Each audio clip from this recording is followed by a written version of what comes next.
Pardon, je me trouve avec Timea Bachinski et Pauline Parmentier. C'était les deux adversaires au dernier tour.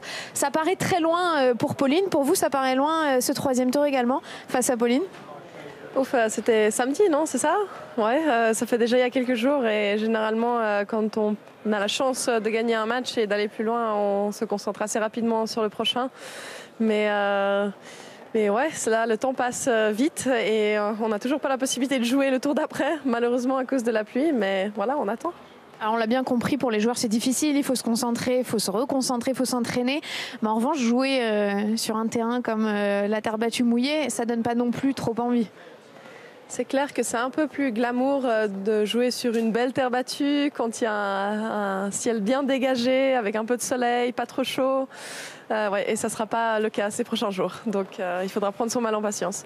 Alors Pauline, pas trop de rancœur envers Timea? Non, je suis contente quand même qu'elle a accepté notre invitation aujourd'hui pour venir nous parler. Non mais voilà, on se connaît depuis très très longtemps maintenant, comme elle le disait à la fin du match. Tu avais 12 ans, moi j'en avais 15, c'est vrai que ça fait maintenant énormément de temps, on a passé plein de bons moments ensemble. Je suis très contente, pas qu'elle m'ait battue, mais qu'elle soit au tour suivant et qu'elle puisse aller faire quelque chose de sympa dans ce Roland-Garros.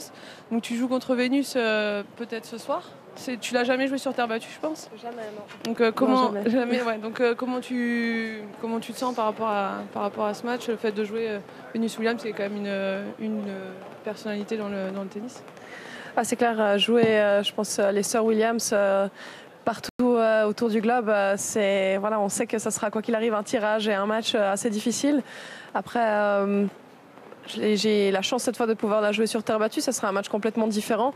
Je pense qu'avec une terre battue lourde, peut-être essayer de faire des balles qui rebondissent pas très haut pour la faire vraiment descendre dans les jambes, peut-être essayer d'utiliser les angles, je sais pas, enfin je pense que même tes coups droits qui giclent énormément, je pense qu'aujourd'hui, il faut y aller, quoi.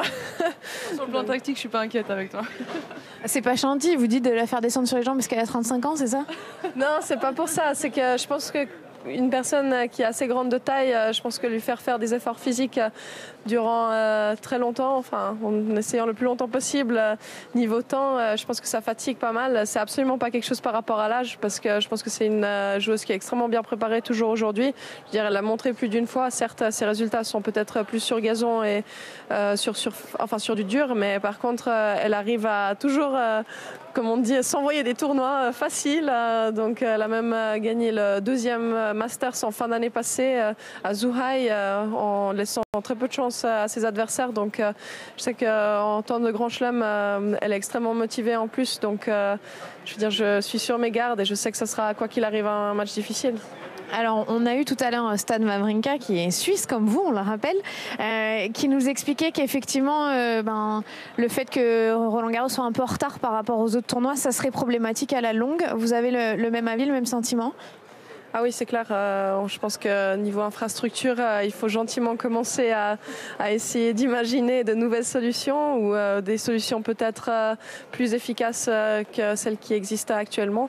C'est clair que c'est pas uniquement pour les joueurs, mais aussi pour les spectateurs. Je pense pour avoir un événement d'une telle envergure, il faut peut-être se mettre presque, je dirais, au niveau des 3 autres grands chelems qui trouvent vraiment des solutions pour que ça soit chaque fois jouable. Bon, après, c'est clair que la météo, malheureusement, elle n'a pas aidé cette année. Et je pense que c'est pas arrivé en je ne sais combien d'années. Je crois que j'étais même pas née. Ah non, si, j'étais quand même née, finalement.